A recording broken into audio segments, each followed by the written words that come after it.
नमस्कार विद्यार्थी मित्रांनो, स्वागत आहे तुमचं तुमच्या आवडत्या आणि लाडक्या YouTube चॅनलमध्ये, ज्याचं नाव आहे पोलीस सर नांदेडवाले। तर या चॅनलच्या माध्यमातून आपण 12वी कॉमर्स या 12वी कॉमर्सच्या विद्यार्थ्यांसाठी व्हिडिओ अपलोड करत आहोत। ठीक आहे, अकाउंट या विषयाचा भागीदाराचा प्रवेश हे प्रकरण आपलं चालू आहे आणि या प्रकरणामध्ये मला वाटते आपण पहिले 7 उदाहरणं या अगोदर आपण अपलोड केलेले आहेत। आज आपल्याला 8वं उदाहरण आहे, जे उदाहरण आहे बघा आदिल आणि समीर यांचं 8 नंबरचं उदाहरण।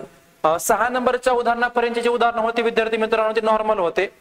7वं उदाहरण थोडंसं वेगळं होतं। वेगळं म्हणजे भांडवलाची कमतरता, म्हणजे कमी पडलेलं भांडवल, म्हणजे नवीन भागीदाराने भांडवल किती आणायला पाहिजे हे जुन्या भागीदाराच्या भांडवलाच्या प्रमाणावरून कसं ठरवायचं ते आपण पाहिले। आता हे जे उदाहरण आहे 8 नंबरचं, 8 नंबरच्या उदाहरणामध्ये आपल्याला काय करायचंय, जुन्या भागीदारांचं भांडवल माहिती नाही समजा, मग नवीन भागीदाराच्या भांडवलावरून, कोणाच्या भांडवलावरून, नवीन भागीदाराच्या भांडवलावरून जुन्या भागीदारांचं नवीन भांडवल किती असायला पाहिजे हे आपल्याला या उदाहरणामध्ये काय करायचे, विशेष बाब म्हणून आपल्या या ठिकाणी अभ्यासायचे। म्हणजे या गणितामध्ये वेगळं काय, तर जुन्या भागीदारांचं नवीन भांडवल किती असायला पाहिजे ते आपल्याला काढायचे, पण कोणाच्या भांडवलावरून, नवीन भागीदाराच्या भांडवलावरून। मग याच्यामध्ये भागीदारांना भांडवल कमी पडू शकते किंवा जास्त होऊ शकते, म्हणजे कमी पडलेलं भांडवल आणि जास्त झालेलं भांडवल, त्या भांडवलाचं समायोजन कसं करायचं हे आपल्याला ह्या उदाहरणांच्या आधारे आपल्याला अभ्यासावयाचं आहे। चला मग आपण वेळ न लावता आदिल आणि समीर यांचं उदाहरण सुरू करूता। तोपर्यंत तुम्ही एक काम करायचे, तुम्ही जर चॅनलवर नवीन असाल तर आपल्या चॅनलला सबस्क्राईब करा आणि बेल आयकॉनला प्रेस करा, जेणेकरून या पुढच्या व्हिडिओचे अपडेट तुम्हाला मिळतील। ओके, आणि तुमच्या प्रतिक्रिया कमेंट बॉक्समध्ये कळवा। कमेंट बॉक्समध्ये तुम्हाला टेलिग्राम चॅनलची लिंक उपलब्ध करून दिलेली आहे। त्या टेलिग्राम चॅनलवर तुम्हाला वेगवेगळ्या प्रकारचे PDF आहेत, नोट्स आहेत, त्या नोट्स तुम्हाला त्या ठिकाणी काय होतील, अवेलेबल होतील। आणि ज्या विद्यार्थ्यांना अर्थशास्त्र विषय असेल, सहकार विषय असेल, या विषयाच्या नोट्स पाहिजे असतील तर आपल्या परिवर्तन लर्निंग सेंटर ऍपवर अर्थशास्त्र विषयाच्या सहकार विषयाच्या नोट्स त्या ठिकाणी काय केलेल्या आहेत, उपलब्ध केलेल्या आहेत, तुम्ही त्या उपलब्ध करून घेऊ शकता। दुसरं आणखी ज्या विद्यार्थ्यांना अकाउंट विषयाचा कोर्स जॉईन करायचा आहे त्यांनी देखील परिवर्तन learning centre app play store मध्ये जाऊन डाउनलोड करायचे आणि त्यावरून तुमचा अकाउंट विषयाचा कोर्स जॉईन करून तुमचा अभ्यास तुम्हाला पूर्ण करायचा आहे। ठीक आहे, तर या ठिकाणी आपण आदिल आणि समीर यांचं उदाहरण सुरू करूता। 8 नंबरचं उदाहरण आहे बघा, या प्रकारचं उदाहरण आहे आदिल आणि समीर यांचं। मग या उदाहरणामध्ये सगळ्यात महत्वाचं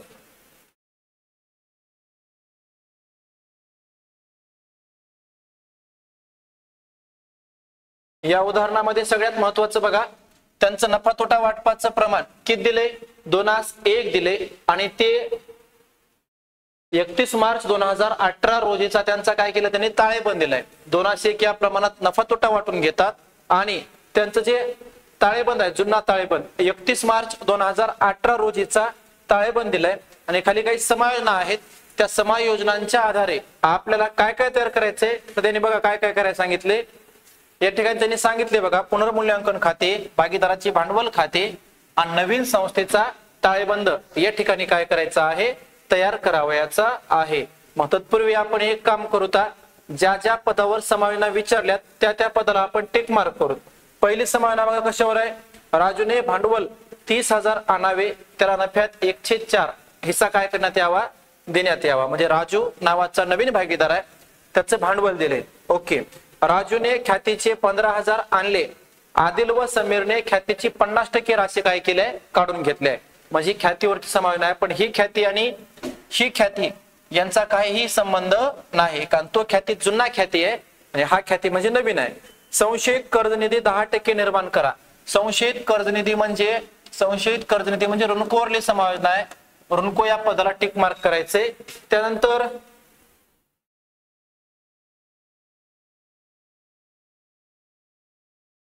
त्यानंतर पुढची समायोजन कशावर आहे बघा, जमीन व इमारतीवर आहे बघा, जमीन व इमारत आणि त्याचबरोबर गुंतवणूक। मग जमीन व इमारत आणि गुंतवणूक या पदांना आपण टिक मार्क करायचे। जमीन व इमारत, गुंतवणूक ऋणकोवर तर आहेच, पण या ख्यातीचा काही संबंध नाही, समजून घ्यायचे। त्यानंतर पुढची समायोजन कशावर आहे बघा, गुंतवणूक झालं, धनुकोवर एक समायोजन आहे. आणि पुढे काय सांगितले, आदिल व समीरचे भांडवल राजूच्या भांडवलाच्या आधारे समायोजित करावे, कमी पडलेली रोख आणावी आणि जास्तीची रक्कम काय करावी, काढून घ्यावी. म्हणजे कमी पडलेली रक्कम काय करायची, रोख आणायचे, आणि जास्तीची रक्कम काय करायचे, काढून घ्यायचे. तर या ठिकाणी आपल्याला ही थोडीशी प्रक्रिया समजून घ्यायची आहे. या गणितामध्ये थोडंसं वेगळं आहे बरं का. हा चला, ज्या ज्या पदावर समायोजन आहे त्याला आपला टिक मार्क, धनुकोवर एक समायोजन आहे वाटते, वाटते नाही आहेच. ओके, धनुकोला एक आपण काय केलं, या ठिकाणी टिक मार्क केल्या. आता सगळ्यात महत्वाची गोष्ट काय आहे बघा, सगळ्यात महत्वाची गोष्ट या ठिकाणी गुंतवणूक चढ उतार निधी आहे बघा 15,000. ही एक समायोजन थोडीशी वेगळी आहे बरं का. गुंतवणूक चढ उतार निधीची समायोजन थोडीशी वेगळी आहे. ती देखील आपल्याला ती गुंतवणुकीवरली समायोजन सोडवत असताना काळजी घ्यायची आहे. काळजी घ्यायची आहे म्हणजे काहीच नाही, गुंतवणुकीमधून जे बघा या ठिकाणी तुम्हाला ते गणित सोडत असताना सांगत असताना तुम्हाला ते समजून जाईल. ओके, गुंतवणूक चढ उतार निधीचं करायचं काय हे तुम्हाला सगळे परिणाम समजतील. चला मग आपण वेळ न लावता उदाहरण सुरू करूता. बघा, हे जुना ताळेबंद आहे आणि काही समायोजन आहेत. याच्या आधारे आपल्याला पुनर्मूल्यांकन खाते, भागीदाराचे भांडवल खाते आणि नवीन ताळेबंद तयार करायचं आहे आणि सोबतच एक रोख खातं तयार करायचे. चला मग आता उदाहरण सुरू करूता. उदाहरण सुरू करत असताना बघा, पहिल्यांदा भागीदारांचं भांडवल आहे. पुन्हा कुणाचं भांडवल आहे, आदिल आणि समीरचं आहे. एक काम करायचं, हे ताळेबंदामधलं भांडवल जे आहे त्यांच्या भांडवल खात्याच्या कोणत्या बाजूला, जमा बाजूला, भांडवल खात्याच्या जमा बाजूला सरळ आणि सरळ शिल्लक पुढे आणली म्हणून घ्यायचं. या ठिकाणी बघा, शिल्लक पुढे आणली 90,000 कोणाचं आहे, आदिलचं, आणि 48,600 कोणाचं आहे, समीरचं आहे. या ठिकाणी इथपर्यंत झालं. त्यानंतर पुढचं पद काय, गुंतवणूक चढ उतार निधी. आता हे गुंतवणूक चढ उतार निधी जेव्हा आपण त्या गुंतवणुकीवरल्या समायोजनाचा परिणाम करसाल त्यावेळेस आपण त्या गुंतवणुकीमध्ये किती रक्कम वाढवणार आहोत, किती रक्कम कमी करणार आहोत, त्यानुसार याचा परिणाम आपल्याला करायचा आहे. मग तत्पूर्वी गुंतवणूक चढ उतार निधीचा परिणाम बघा. आता या ठिकाणी काही तर गुंतवणूक आहे, गुंतवणुकीमधून 22,500 आपण या ठिकाणी वजा करणार आहोत. पुढे आपल्याला बघायचं ते. ओके, काही अडचण नाही. आता पुढचं पद बघा, पुढचं पहिला थोडंसं होल्ड करा बघा. गुंतवणूक चढ उतार निधी जो आहे त्याला थोडंसं होल्ड करायचंय, कारण याचा परिणाम आपल्याला नंतर करायचा. ठीक आहे. आता सामान्य निधी आहे बघा. सामान्य निधीची रक्कम किती हजार आहे, 12,000 आहे. आता या सामान्य निधीची रक्कम जी आहे, हे सामान्य निधी काय करायचं आहे, जुन्या भागीदारामध्ये वाटप करून द्यायचंय. मग सामान्य निधी जुन्या भागीदारामध्ये वाटप करत असताना सामान्य निधीची रक्कम किती हजार आहे, 12,000 आहे. आणि त्यांचं वाटपाचं प्रमाण किती आहे, 2:1 आहे. 2:1 म्हणजे आदिलला किती हिस्से द्यायचे, 2 हिस्से, आणि समीरला कितीचा द्यायचा आहे, 1 हिस्सा. म्हणजे एकूण सामान्य निधीचे किती हिस्से करायचे, 3 हिस्से करायचे. कसं, 2 ची 1 ची बेरीज करा, 3 आली, 3 न भागायचं, 3 1 3, 3 चौक 12, 3 0 0 0 0 किती आले, 4,000 आले. मग 4,000 गुणिले 2 करा आणि 4,000 गुणिले 1 करा. किती किती येते बघा, 4,000 गुणिले 2 म्हणजे किती आले, एकाला 8,000 येईल आणि एकाला 4,000 येईल. हे झालं आपण सामान्य निधी वाटप केला. आता सामान्य निधी वाटप केल्यास ह्याची नोंद काय होते, नोंदी समोर ठेवा. सामान्य निधी खाते नावे आणि जुन्या भागीदाराच्या भांडवल खात्याला जमा. म्हणजे हा सामान्य निधी जुन्या भागीदाराच्या भांडवल खात्याच्या कोण्या बाजूला जाईल, जमा बाजूला जाईल. पण नोंदी करताना सामान्य निधी असो कोणताही निधी असो, जेव्हा भागीदारामध्ये वाटप करतात तेव्हा त्याची नोंद होते विविध तरतुदींचे खाते नावे. मग तरतूद कोणतीही असेल, मग विविध तरतुदींचे खाते नावे आणि जुन्या भागीदाराच्या भांडवल खात्याला जमा. उदाहरणासाठी सामान्य निधी खाते नावे आणि जुन्या भागीदाराच्या भांडवल किंवा चालू खात्याला जमा, या प्रकारची नोंद होते. मग हे भागीदाराचं भांडवल खातं आहे. भांडवल खात्याच्या जमाला या ठिकाणी बघा, सामान्य निधी खाते घेतला आपण, आदिलच्या कॉलम मध्ये 8,000, समीरच्या कॉलम मध्ये 4,000. इथपर्यंत झालं. पुढचं पद काय, विविध धनको आहे. धनकोचा परिणाम ताळेबंदाच्या कोणत्या बाजूला करायचा आहे, देयताला करायचा आहे. धनकोची रक्कम किती दिले, 63,000 दिले. धनकोर समाना काय आहे बघा एकदा. धनकोर समाना काय की धनकोचं मूल्य 62,250 करायचे. 62,250 एवढं मूल्य करायचे. धनकोचं जुनं मूल्य किती हजार आहे, 63,000 आहे. जुनं मूल्य किती हजार आहे, 63,000 आहे. आणि नवीन मूल्य किती करायचे, 62,250 करायचे. म्हणजे वाढवायचंय का कमी करायचंय? बरोबर आहे, काय करायचंय? कमी करायचे. कारण बघा ना, जुनं मूल्य 63,000 आहे आणि नवीन किती करायचंय? 62,250. म्हणजे किती रुपयाने कमी करायचंय? 750 रुपयानं धनकोचं मूल्य कमी करायचंय. मग ताळेबंदाच्या देयता बाजूला बघा, हे ताळेबंद आहे, ताळेबंदाची ही देयता बाजू आहे. देयता बाजूला इनर कॉलम मध्ये आपण घेतलाय धनको. धनकोची रक्कम किती घेतली? 63,000 रुपये आपण या ठिकाणी घेतलेत. 63,000 मधून वजा घट किंवा अपलेखन म्हणलं तरी चालतंय. 750 वजा करा, बाहेर किती येतात? 62,250. या अगोदरच्याही उदाहरणामध्ये तुम्हाला एक शॉर्टकट टेक्निक सांगितली. नोंदी करताना नोंद करावं लागेल. देयतेचं मूल्य जर आपण कमी केलं असेल, देयतेचं मूल्य काय केलं असेल? कमी केलं असेल तर याची नोंद होते देयता खाते नावे पुनर्मूल्यांकन खात्याला जमा. पण डायरेक्ट शॉर्टकट जर समजून घ्यायचा असेल, जर देयतेचं मूल्य कमी केलं तर पुनर्मूल्यांकनाच्या कुठे घ्यायचं? जमाला घ्यायचं. मग या ठिकाणी आपण पुनर्मूल्यांकन खातं केलंय. त्या पुनर्मूल्यांकन खात्याच्या कोणत्या बाजूला? जमा बाजूला बघा, ही पुनर्मूल्यांकन खातं आहे. पुनर्मूल्यांकन खात्याच्या जमा बाजूला बघा, धनकोचे खाते किती रुपये? 750 रुपये. हे परिणाम आपण केलाय. त्यानंतर पुढचं पद काय आहे बघा, पुढचं पद आहे देय विपत्र. देय विपत्रावर कसल्याही प्रकारची समायोजन नाही. देय विपत्र डायरेक्ट ताळेबंदाच्या कोणत्या बाजूला? देयता बाजूला. हो काय, ताळेबंद आहे, ताळेबंदाची ही देयता बाजू आहे. देयता बाजूला आपण घेतले 60,000 रुपये. काही बी वेगळं करण्याची गरज नाही. त्यानंतर ताळेबंदाची देयता बाजू आपली बघा अशा प्रकारे संपली. देयता बाजूला जेवढे काय पद होते त्या सगळ्यांचा आपण काय केलाय? परिणाम केलाय. आता संपत्ती बाजूला बघा, जमीन व इमारत आहे. जमीन व इमारतीला आपण टिक मार्क केले. टिक मार्क केले म्हणजे जमीन व इमारतीवर काय आहे? समायोजना आहे. किती आहे रक्कम? 75,000 आहे. जमीन व इमारतीवर समायोजना काय आहे बघा, जमीन व इमारतीचं मूल्य 30,000 ने वाढवा म्हणले. किती हजारने वाढवा म्हणले? 30,000 ने. म्हणजे या ठिकाणी जमीन व इमारतीचं मूल्य किती हजार आहे? 75,000 आहे. याच्यामध्ये किती रुपयानं वाढ करायचे? 30,000 वाढ करायचे. 30,000 वाढ करायचे. म्हणजे या ठिकाणी जमीन व इमारत एक संपत्ती आहे. ताळेबंदाच्या संपत्ती बाजूला इनर कॉलम मध्ये घ्या. हो काय, ताळेबंद आहे, ताळेबंदाची ही संपत्ती बाजू आहे. संपत्ती बाजूला आपण घेतले जमीन व इमारत किती हजार? 75,000 अधिक वाढ 30,000 वाढवले तर बेरीज किती आली? 1,05,000 आली. आता जमीन व इमारत एक संपत्ती आहे आणि संपत्तीचं मूल्य आपण काय केले? वाढवले. मग एखाद्या संपत्तीचं मूल्य वाढवलं असेल तर पुनर्मूल्यांकन खात्याच्या कोणत्या बाजूला येईल? जमा बाजूला येईल. या ठिकाणी बघा पुनर्मूल्यांकन खातं आहे. पुनर्मूल्यांकन खात्याच्या जमा बाजूला जमीन व इमारत खाते किती रुपये? 30,000.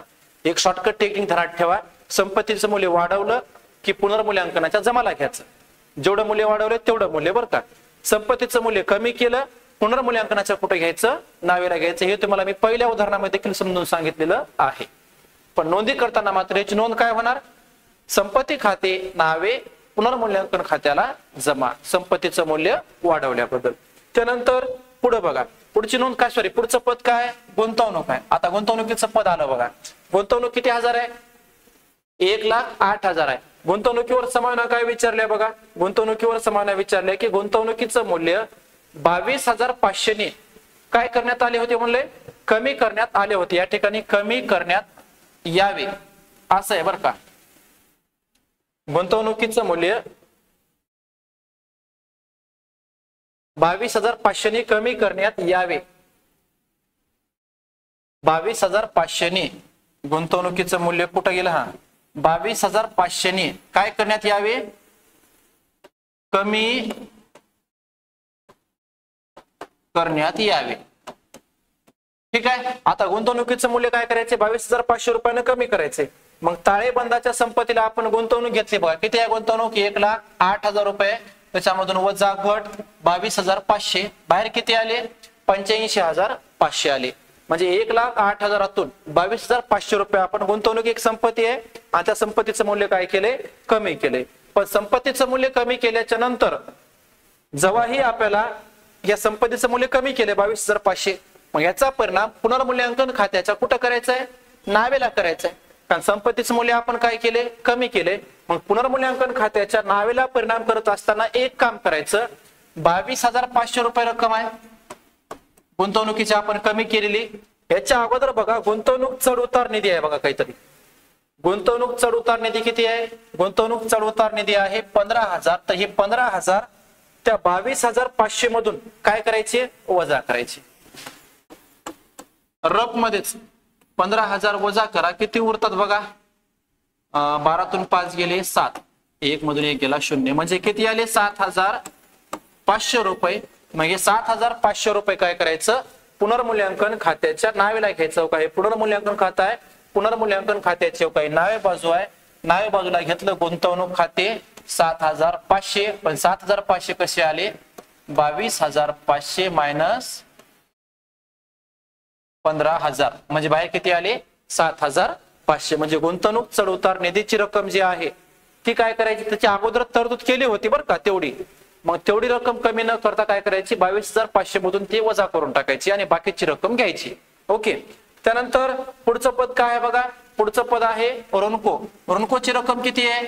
39,000 आहे. ऋणकोवर समाना काय विचारलंय बघा. ऋणकोवर समाना विचारलंय की संशयित कर्ज निधी किती टक्क्यात निर्माण करा? 10% निर्माण करा म्हणले. मग ऋणकोवर 10% सकनी काढणं अवघड नाही. ऋणको ताळेबंदाच्या संपत्तीला इनर कॉलम मध्ये घेतला. इनर कॉलम मध्ये घेतला आपण किती हजार? 39,000. 39,000वर 10%. सोपं आहे. 39,000 आहे ना. 39,000वर 10% म्हणजे शेवटचा एक शून्य कट करा. सकनी किती येते? 3,900. 3,900 सकनी वजा करा, बाहेर येतात 35,100. ऋणको एक प्रकारची संपत्ती आहे. संपत्तीचं मूल्य आपण काय केले? कमी केले. संपत्तीचं मूल्य कमी केले. तर कमी केल्यामुळे पुनर्मूल्यांकन खात्याच्या पुण्या बाजूला येणार, नावे बाजूला येणार. पुनर्मूल्यांकन खातं आहे. पुनर्मूल्यांकनाच्या नावेला या ठिकाणी बघा का सकनी खाते 3,900. त्यानंतर पुढचं पद काय? पुढचं पद आहे बघा ख्याती आहे. आता ही जी ख्याती आहे ही कोणता ख्याती असते माहिती आहे का? जुन्ना ख्याती असते. कोणता ख्याती असते? जुन्ना ख्याती. आणि या ख्यातीवर कुणाचा अधिकार असते माहिती आहे का? जुन्या भागीदारांचाच अधिकार असते. कुणाचा अधिकार असते? जुन्या भागीदाराचा. त्यामुळे जुन्या भागीदारामध्ये तो ख्याती काय करून देतात? वाटप करून देतात. मग ख्यातीची रक्कम किती रुपये आहे? ख्यातीची रक्कम आहे 12,000. ख्यातीची रक्कम किती हजार आहे? 12,000 आहे. मग या 12,000चं वाटप करायचंय कोणत्या प्रमाणात? जुन्या भागीदारांच्या नफा तोटा वाटपाच्या प्रमाणात. मग त्यांचं प्रमाण काय आहे बघा? 2:1 आहे. 2:1 मध्ये हा ख्याती 2:1 मध्ये हा ख्याती काय करून द्यायचा? वाटप करून द्यायचा. किती किती येते बघा. आताच आपण वाटप केलं होतं ना. भागिले किती करायचं? 3 करायचं का? 3 कसे आले? 2 ची 1 ची बेरीज. 3 1 3, 3 चौक 12 बरोबर. 4,000 गुणिले 2, 4,000 गुणिले 1. ओके. एकाला किती येणार? 8,000. दुसऱ्याला किती येणार? 4,000. मग हे 4,000 ख्यातीचं अपलेखन करायचे. मग ख्यातीचं अपलेखन म्हणल्यास त्याची नोंद काय होणार? जुन्या भागीदाराचे भांडवल खाते नावे ख्याती खात्याला जमा. मग जुन्या भागीदाराच्या भांडवल खात्याच्या नावे बाजूला काय घ्यायचं? ख्याती खाते या ठिकाणी घेतले हो का? ख्याती खाते 8,000 आदिलला येतात, 4,000 समीरला येतात. त्यानंतर पुढचं पद काय आहे बघा. पुढचं पद आहे नफा तोटा खाते. आता हे असते संचित तोटा. ताळेबंदाच्या संपत्ती बाजूला जे नफा तोटा येते का नाही, तर तो नफा तोटा म्हणजे कोणता असते? संचित तोटा असते. संचित तोटा भागीदारामध्ये वाटप करतात. संचित तोटा महसुली खर्च खाली दिला बघा. महसुली खर्च संचित तोटा असेल, महसुली खर्च असेल, जर जुन्या भागीदारामध्ये वाटप केला असेल, कारण जुन्या भागीदारांचा अधिकार असतो ना त्याच्यावर. संचित तोटा असेल, महसुली खर्च असेल, जुन्या भागीदारांचा अधिकार असल्यामुळे जुन्या भागीदारामध्ये काय करतात? वाटप करतात. मग जुन्या भागीदारात वाटप केल्यास नोंद काय होणार? जुन्या भागीदाराची भांडवल खाते नावे संचित तोटा किंवा महसुली खर्च खात्याला जमा. आता हे नफा तोटा बी असेल आणि अस्थगित महसुली खर्च बी असेल. 12,000 12,000 आहे. जुन्या भागीदाराचं प्रमाण 2:1 आहे. इतकालाच येणार आहे. 8,000 आणि 4,000 इतकंच येणार आहे बघा. नफा तोटा संचित तोटा आहे 12,000 आहे. आदिलला किती येईल? 8,000. समीरला किती येईल? 4,000. नंतर अस्थगित महसुली खर्च बघा. आदिलला 8, समीरला 4,000. यानुसार काय करायचे? वाटप करायचे. याची नोंद काय होते? जुन्या भागीदाराची भांडवल खाते नावे आणि संचित तोटा किंवा महसुली खर्च खात्याला जमा. म्हणजे भागीदारांच्या भांडवल खात्याच्या नावेला या ठिकाणी बघा नफा तोटा खाते आदिल 8,000, समीर 4,000. अस्थगित महसुली खर्च आदिल 8,000, समीर 4,000. आता हे तिन्हीचे बघा ख्याती, नफा तोटा आणि महसुली खर्च सारखीच रक्कम असल्यामुळे डायरेक्ट या ठिकाणी मी दिलेली आहे. समजून घ्या. त्यानंतर पुढचं आहे बघा रोकड. आता रोकड म्हणजे ही रोख शिल्लक आहे. कोणती शिल्लक आहे? रोख शिल्लक आहे. आणि ही रोख शिल्लक कुठे घेतात? रोख खात्याच्या कोणत्या बाजूला घेतात? नावे बाजूला. रोख खात्याच्या नावे बाजूला डायरेक्ट रोकड घ्यायची बघा. शिल्लक पुढे आणले म्हणून डायरेक्ट संपदेला घेतलं तरी जमते. किंवा इथं रोख खात्याच्या नावेला घ्या 30,600 रुपये. इथपर्यंत झालं. चला आता पुढचं काय बघा. सगळ्या ताळेबंदाचे परिणाम झाले. आता समायोजन बघा. 1 एप्रिल 2018 रोजी त्यांनी राजूला खालील अटीवर प्रवेश दिलाय. पहिली अट काय? राजूने भांडवल म्हणून किती रुपये आणायचे? 30,000 आणायचे. राजू कोण आहे? नवीन भागीदार आहे. आणि नवीन भागीदाराला भांडवल म्हणून किती रुपये आणायचे? नवीन भागीदाराला भांडवल म्हणून किती रुपये आणायचे? 30,000 रुपये आणायचे. मग नवीन भागीदार जेव्हा रोख स्वरूपात भांडवल आणते, नवीन भागीदार जेव्हा रोख स्वरूपात भांडवल आणते, नवीन भागीदारानं रोख स्वरूपात भांडवल आणल्यास नोंद काय होणार? रोख खाते नावे. आणि नवीन भागीदार कोण आहे? राजू आहे. राजूच्या खात्याला जमा. वाटलं तर समजून घेण्यासाठी तुम्हाला नोंदी मी दिलेल्या आहेत. पीडीएफ आहे त्यावर बघा तुम्ही. जेव्हा नवीन भागीदार रोख स्वरूपात भांडवल आणतो, नोंद शॉर्टकट लिहिली बरं का. रोख खाते नावे राजूच्या खात्याला जमा. मग रोख खात्याच्या नावे बाजूला घ्यायचं राजूचे भांडवल खाते. रोख खातं हो का, या ठिकाणी आपण रोख खातं केले. रोख खात्याच्या नावेला राजूचे भांडवल खाते किती रुपये? 30,000. आणि दुसरा परिणाम कुठं? राजूच्या भांडवल खात्याच्या जमाला. रोख खाते या ठिकाणी बघा भांडवल खातं आहे. भांडवल खात्याची जमा बाजू आहे. जमा बाजूला बघा रोख खाते किती रुपये? 30,000 रुपये या ठिकाणी आपण लिहिलेले आहेत. त्यानंतर 2 नंबरचं समाधान काय? राजूने ख्याती 15,000 आणला आणि आदिल व समीरने ख्यातीची 50% रक्कम काय केल्या? व्यवसायातून काढून घेतल्या. आता जेव्हा नवीन भागीदार रोख स्वरूपात ख्याती आणते आणि जुने भागीदार ती रक्कम व्यवसायातून काढून घेतात, तर यावेळी बाळांनो 3 नोंदी होतात. नोंदी किती होतात? 3 मधली समजा तुम्हाला नोंदी लिहून दिल्यात, डायरेक्ट पीडीएफ वर आहेत. त्याही बघा तुम्ही डायरेक्ट पीडीएफ वर तुम्हाला दाखवतो आहे का नाही, म्हणजे तुम्हाला समजून जाईल.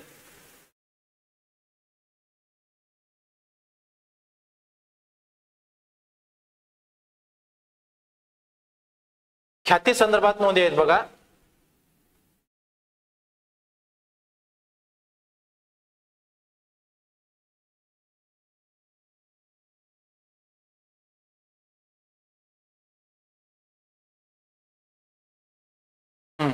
इथं बघा.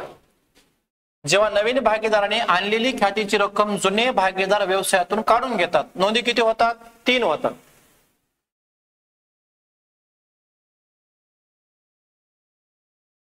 बघा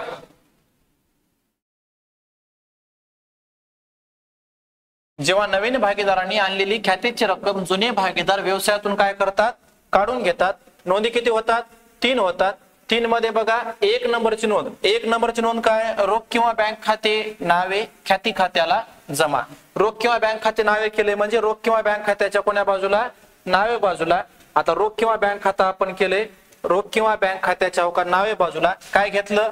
ख्याती खाते. किती रुपये घेतले? 15,000 रुपये घेतले. आणि दुसरा परिणाम, आपण ख्याती खातं उघडले का? ख्याती खातं उघडलेलं नाही, त्यामुळे ते परिणाम करायची गरज नाही. रोख खात्याच्या नावेला रोख किंवा बँक खातं नावे केले म्हणजे रोख किंवा बँक खात्याच्या नावे बाजूला आपण काय घेतलं?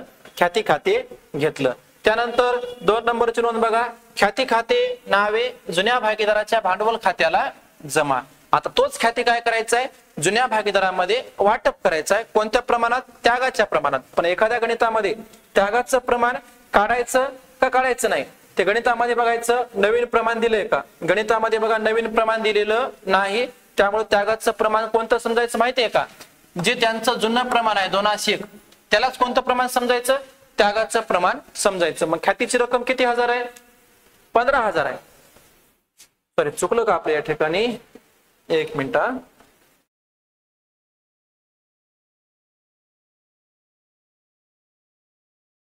बरोबर आहे, ख्याती 15,000 आहे. बरोबर आहे, काही अडचण नाही. हा, ख्याती किती हजार आहे? 15,000 आहे. 15,000 वाटप करायचे. 15,000चं वाटप करणं सोपं आहे. 2:1 म्हणजे 2 किती? 3. 3 ने भागा 3 1 3 3 5 15 म्हणजे किती किती येणार? एकाला 10,000 येणार आणि एकाला 5,000 येणार बघा. 5,000 उरले ना, 5,000 गुणले 2, 5,000 गुणले 1, 10,000 आणि 5,000. मग हा ख्याती व्यवसायात ठेवल्याबद्दल किंवा भागीदारामध्ये जुन्या भागीदारामध्ये वाटप केल्यास नोंद काय होते? ख्याती खाते नावे जुन्या भागीदाराच्या भांडवल खात्याला जमा. आपण ख्याती खाते उघडले का? नाही. मग जुन्या भागीदाराच्या भांडवल खात्याच्या कोण्या बाजूला? जमा बाजूला. हो काय, भांडवल खातं आहे, भांडवल खात्याची जमा बाजू आहे. ख्याती खाते किती रुपये? 10,000 आणि 5,000. इथपर्यंत झालं. आता जुन्या भागीदारांनी काय केले? ख्यातीची अर्धी रक्कम, आता आदिलला किती आले होते? 10,000, त्याची अर्धी रक्कम म्हणजे किती आली? 5,000 आली. समीरला किती आले होते? 5,000, त्याची अर्धी रक्कम म्हणजे किती आली? 2,500. एवढी आली त्यांना वाटप केली आपण. 15,000चं वाटप केलं. एकाला 10,000 आलेत, एकाला 5,000 आलेत. पण त्यांनी काय केलंय? त्याच्यामधून खात्याची किती रक्कम काढून घेतली? इथं बघा, 50% रक्कम म्हणले. म्हणजे राजूच्या हिश्शाला जर समजा, राजूच्या हिश्शाला जर 10,000 येत असेल, 10,000च्या 50% रक्कम म्हणजे किती? 5,000. आणि समीरला जर 5,000 येत असेल, त्याची 50% रक्कम म्हणजे किती? 2,500. मग ही रक्कम व्यवसायातून काढून घेतल्यास, नोंद काय होत्या बघा? जुन्या भागीदाराचे भांडवल खाते नावे रोख किंवा बँक खात्याला जमा म्हणले. म्हणजे जुन्या भागीदाराच्या भांडवल खात्याच्या नावेला काय लिहायचं? रोख किंवा बँक खाते घ्यायचं. आता जुन्या भागीदाराचं भांडवल खातं आहे, त्याच्या नावे बाजूला रोख खाते. आदिलच्या कॉलम मध्ये किती आले? 5,000. 5,000 कशा आले माहितीये का? आदिलच्या हिशाला खाते किती आलता? 10,000, त्याच्या 50% रक्कम म्हणजे 5,000 त्यानं काढून घेतले. मग नावेला घेतला आपण रोख खाते 5,000. समीरने किती घेतले? 2,500. 2,500 का? त्याला खाते किती आला होता? 5,000, ज्यातली अर्धी रक्कम काढून घेतली म्हणजे 2,500. ही झाला एक परिणाम. आणि रोख खातं जमा केले. रोख खातं जमा केले म्हणजे रोख खात्याच्या जमाला बघा, आदिलचे भांडवल खाते 5,000, समीरचे भांडवल खाते 2,500. कोणत्या नोंदीनुसार? या नोंदीनुसार. जुन्या भागीदाराची भांडवल खाते नावे रोख किंवा बँक खात्याला जमा, जुन्या भागीदारांनी खात्याची राशी व्यवसायातून काढून घेतल्याबद्दल. चला, इथपर्यंतचा भाग झालाय. जुन्या भागीदारांनी खात्याची रक्कम बी काढून घेतली, आपण ते कुठं बी केला. आता हे 2 नंबरची समाधान झाली. 3 नंबर सोडवली, 4 नंबर सोडवली, 5 सोडवली, 6 नंबरची सोडवली अर्धी. आता पुढचे राहिले की आदिल व समीरचे भांडवल राजूच्या भांडवलाच्या आधारे समायोजित करावे, कमी पडलेली रोख रक्कम आणावी आणि जास्तीची रक्कम काय करावी? काढून घ्यावी. आता या ठिकाणी त्यांचं नफा तोटा वाटपाचं प्रमाण बघा किती आहे? जुनं प्रमाण काय आहे? 2:1 आहे. नवीन हिस्सा किती दिला? 1/4 दिलाय. साहजिकच त्यांचं नवीन प्रमाण काढण्याची एक टेक्निक तुम्हाला मी सांगितली. 1/4 म्हणजे शिल्लक हिस्सा किती येते? 3/4. मग 3/4 म्हणजे शिल्लक हिस्सा 3 आहे ना, दोघांचा मिळून 3 पाहिजे. 2 आणि 1 3. मग त्यांचं नवीन प्रमाण साहजिकच आहे. किती येणार आहे? 2:1 येणार आहे. ही शॉर्टकट टेक्निक आहे बरं का, लक्षात ठेवा, समजून घेण्याचा प्रयत्न करा. त्यांचं नफा तोटा वाटपाचं काय म्हणले? नवीन प्रमाण आपल्याला काढायचे. समजा मग नवीन प्रमाण जर काढायचं असेल तर नवीन प्रमाण किती येते? 2:1 येते. कसं काढलं हे समजून घेण्यासाठी, कसं काढलं हे समजून घेण्यासाठी बघा, आदिलचा हिस्सा म्हणजे नवीन भागीदाराचा हिस्सा.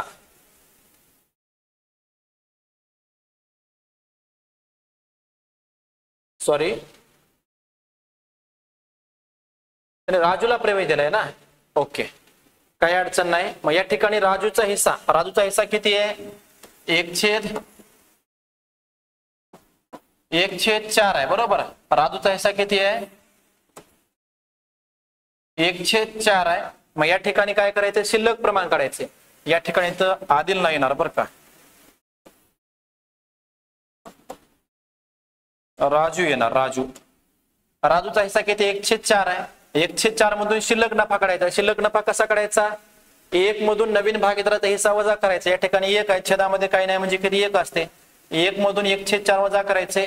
4/1 इथं बघा वाटल्यास हो का, 1 यानुसार बरं का, छेदामध्ये काही नाही म्हणजे किती? 1 असते. तिरपा गुणाकार करा. 4/1 वजाला वजा 1 छेद सारखे करण्यासाठी छेदाचा गुणाकार. 4/1 4 मधून 1 गेला 3 3/4. पण शिल्लक नफा काढण्याचं एक शॉर्टकट टेक्निक आहे, शॉर्टकट फॉर्म्युला आहे. काय माहितीये का? 1/4 आहे ना, छेदामधून अंश वजा करा. छेदामधून अंश वजा केल्यावर उरले किती? 3 उरले. 4 मधून 1 गेल्यावर 3 उरले आणि छेदला छेद 4 लिहून टाका. म्हणजे 3/4 हिस्सा कोणाचा आहे? आदिल व समीरचा आहे. मग या ठिकाणी आदिल व समीरचं नवीन प्रमाण कसं काढले काय नाही हे इथलं समजलं का? ओके. हे असंही समजलं नसेल तुम्हाला मी एक शॉर्टकट टेक्निक काय सांगितलो. शॉर्टकट टेक्निक एक लक्षात ठेवायचं, त्यांचं नफा तोटा वाटपाचं प्रमाण किती आहे? 2:1 आहे. आणि नवीन भागीदाराचा हिस्सा किती आहे? 1/4 आहे. एवढं ध्यानात ठेवायचं, 1/4 आहे ना, अंशाची बेरीज 4 आली पाहिजे. त्या हिशोबात नवीन प्रमाण शॉर्टकट काढायचे. कारण ते वर्किंग नोट मध्ये आहे, ते काढणार आले तर डायरेक्ट शॉर्टकट काढायचं तुम्हाला मार्क पडतात, असं काही नाही. या ठिकाणी बघा आता 4 आहेत. 1/4 मध्ये हिस्सा कोणाचा आहे? राजूचा आहे. हे जुन्या भागीदाराचा हिस्सा किती आहे? 2 आणि 1 3. आणि राजूचा हिस्सा म्हणजे किती झालं? 4 झालं. साहजिकच त्यांचं प्रमाण 2:1 हे त्यांचं कोणतं प्रमाण असणार आहे? नवीन प्रमाण असणार आहे. ते आपण बघू, काही अडचण नाही. आता ह्या समायोजन आपल्याला जवळपास सोडवायच्यात. कमी पडलेली रक्कम, जास्त झालेली रक्कम काय करायचे, कशा प्रकारे समायोजित करायचे ते आपल्याला बघायचे. मग हे बघण्यापूर्वी ही समायोजन आपल्याला शेवटी सोडवावं लागेल, नफा तोटा काढून घ्यावं लागेल. आणि जेव्हा आपण भांडवल खातं बंद करता त्यावेळेस ती आपल्याला समायोजन सोडवावं लागेल. तर आता बघा, मग हे भांडवल खातं आहे. आधी आपण पुनर्मूल्यांकन खात्यावर नफा झालाय का तोटा ते काढून घेऊत आहे. आता हे पुनर्मूल्यांकन खातं आहे. पुनर्मूल्यांकन खातं बंद करायचे तर निरीक्षण करा कोणत्या बाजूची बेरीज जास्त आहे. जमा बाजूची बेरीज जास्त. त्या जमा बाजूची बेरीज किती आली बघा. जमा बाजूची बेरीज आली 30,750 आली. आणि नायवेची बेरीज करा. नायवेची बेरीज येते बघा किती, 9 आणि 5, 14 ला 4, 7 1, 7 आणि 1 8, 9 10 11, 11,400 येते. मग 30,750 मधून 11,400 जर वजा केले आपण तर किती रुपये उरतात? 19,350 उरतात. 19,350 जे आहेत ते वाटप करायचे कोणत्या प्रमाणात? 2:1 या प्रमाणात. मग 19,350 2:1 मध्ये वाटप करा. 2:1 म्हणजे कितीने भागावं लागेल? 3 ने भागावं लागेल. किती येईल बघा? 3 1 3, 3 संग 18, 1 उरला, 3 चौक 12, 1 उरला, 3 5 15, 3 0 0. किती यायले बघा? 6,450. मग 6,450 गुणिले 2 करा आणि 6,450 गुणिले 1 करा. किती येईल बघून घ्या. ओके. मग या ठिकाणी 6,450 गुणिले 2 जर केलं तर आदिलच्या हिशाला किती आलेत बघा? 12,900 आलेत. समीरला किती आलेत?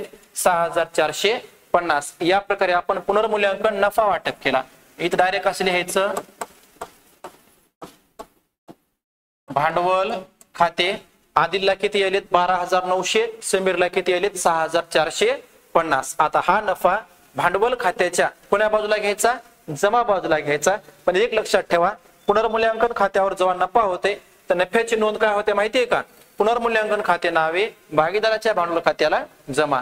नोंदीचा परिणाम खात्यावर कसा होते? उलट सुलट होते. आता भांडवल खात्याच्या जमा बाजूला बघा. भांडवल खात्याच्या जमाला घेतले आपण या ठिकाणी पुनर्मूल्यांकन खाते कंसात नफा 12,900, 6,450. जेवढे पद आपण गोल केले ते आपण परिणाम केले असं समजायचं बरं का. ओके. आता हे झालं. समजा काय केलं आपण? भागीदारांच्या भांडवल खात्यावर नफ्याचा परिणाम केलाय. आता आपल्याला काय करायचंय की भागीदारांचं भांडवल ठरवायचंय. कोणत्या समायोजनानुसार? या समायोजनानुसार. काय म्हणले? आदिल व समीरचे भांडवल राजूच्या भांडवलाच्या आधारे समायोजित करावे. म्हणजे आदिल व समीरचं भांडवल काय करायचे? राजूच्या भांडवलाच्या आधारे ठरवायचे. राजू म्हणजे कोण? हे नवीन भागीदार. आणि नवीन भागीदाराच्या भांडवलावरून जर का जुन्या भागीदाराचं भांडवल ठरवायचं असेल तर ते ठरवायचं कसं ते तुम्हाला या ठिकाणी सांगतो. आता बघा,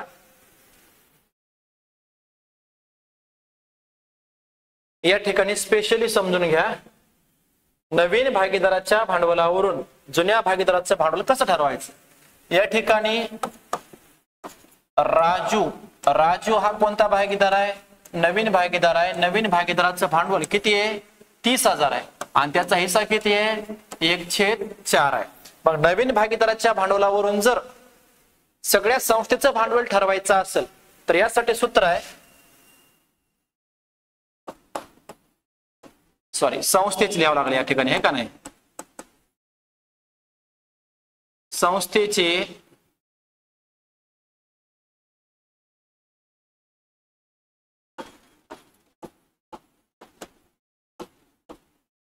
संस्थेचे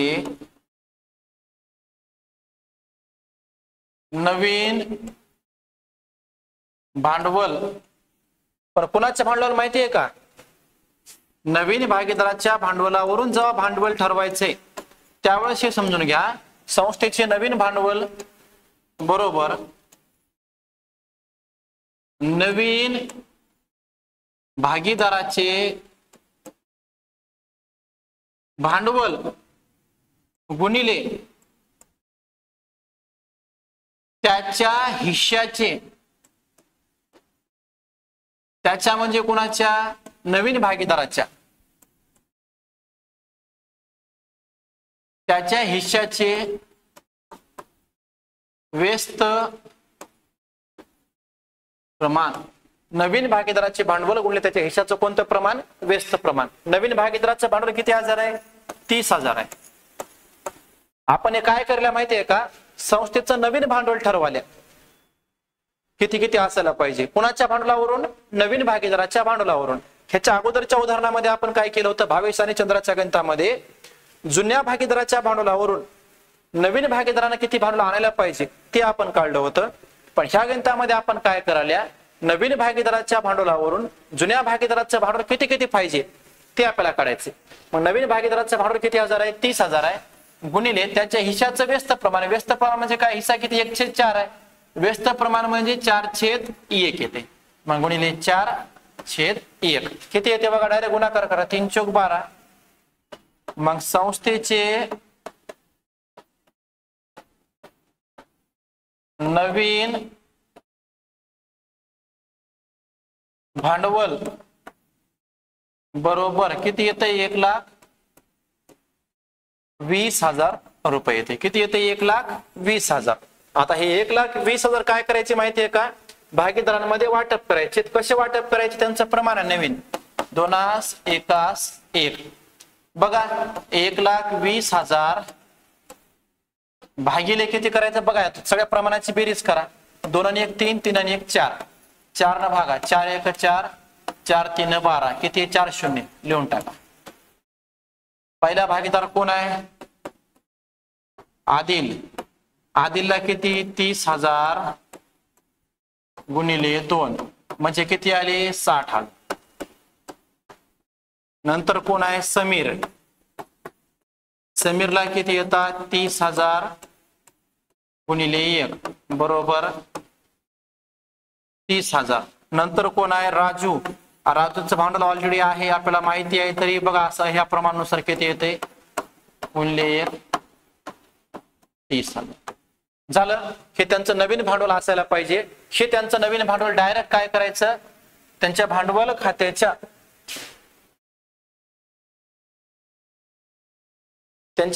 खात्याच्या नावे लावू का? या ठिकाणी भांडवल खातं आहे, त्याची नावे बाजू आहे.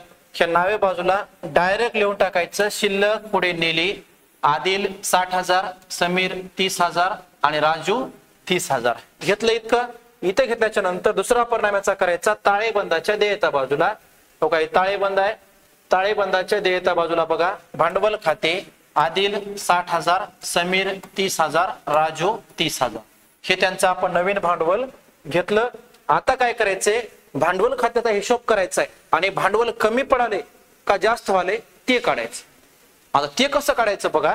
ते काढण्यासाठी काय करा? भांडवल खात्याचा हिशोब करा. आधी भांडवल खात्याचा हिशोब करत असताना सगळ्यात महत्वाचं थोडंसं एक वेगळ्या पेनाला येतो बरं का. हे आता हे जे रोख खातं आहे का नाही, हे रोख खातं हिशोबात धरू नका सध्या. फक्त बाकीच्या रकमांचा हिशोब करा. समजायचं ही ह्या रकमा थोड्याशा वेगळ्या आहेत समजायचा. वाटल्यास त्याला आपण हायलाइट करूत का?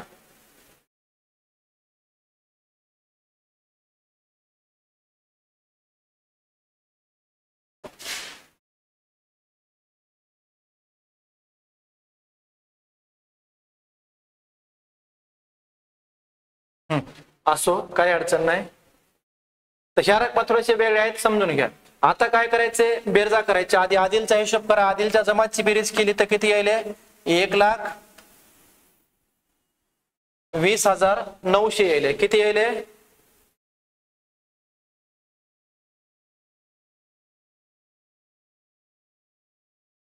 आदिलच्या जमाची बेरीज केली 1,20,000 900 आले आणि आदिलच्या नावेची बेरीज करा. फक्त हे गोल केले बघा, हे 90,000, 8,000, 10,000, 12,900 एवढ्याची बेरीज किती आले?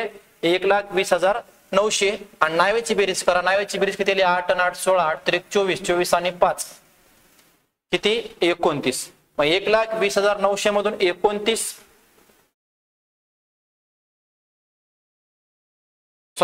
कसे? हे 29 आणि हे 60 आले ना, म्हणजे जास्त येईल बघा. किती?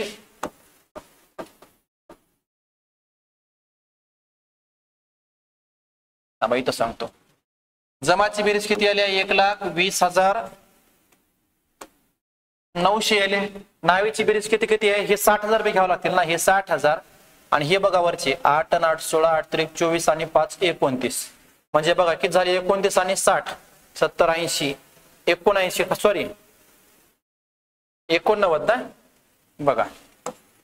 60,000 आणि ते 8 दोन्ही 16, 8 त्रिक 24 आणि 5 29 बरोबर आहे. 89,000 बेरीज येणार. मग 1,20,900 मधून 89,000 वजा केले तर किती उरतात बघा? 900. 10 तून 9 गेला, 1 उरला. इथं 11 तून 8 9 10 11 3 31,900 एवढी रक्कम त्याला काय व्हायला माहितीये का? कमी पडाली. कुणाला?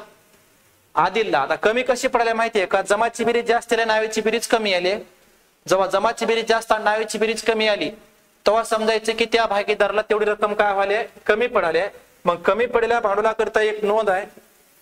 कमी पडलेल्या भांडवलाकरता एक नोंद आहे बघा या ठिकाणी. इथं बघा, कमी पडलेल्या भांडवलाकरिता रोख किंवा अधिकोष किंवा चालू खाते नावे संबंधित भागीदाराच्या भांडवल खात्याला जमा. अधिकोष खात्यामार्फत समावित करा म्हणले का? नाही.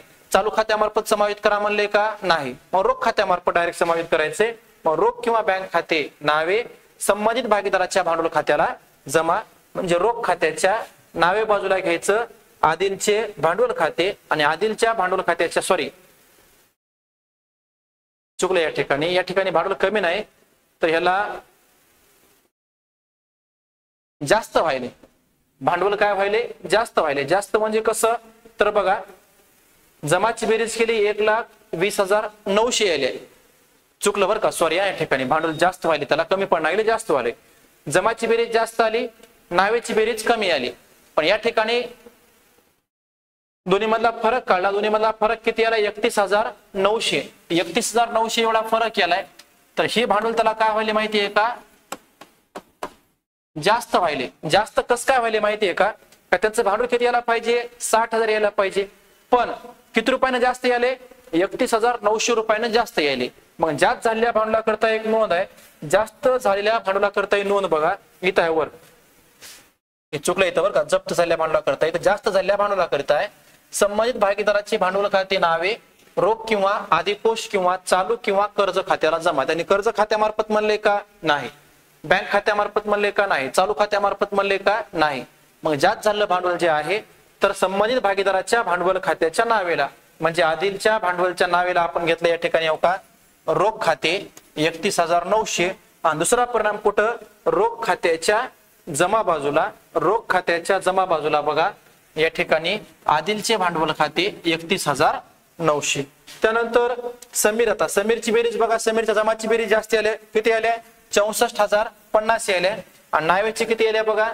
4 आणि 4 8 आणि 4 3 12 12 13 14,500 आणि हे 30 म्हणजे किती झाले बघा?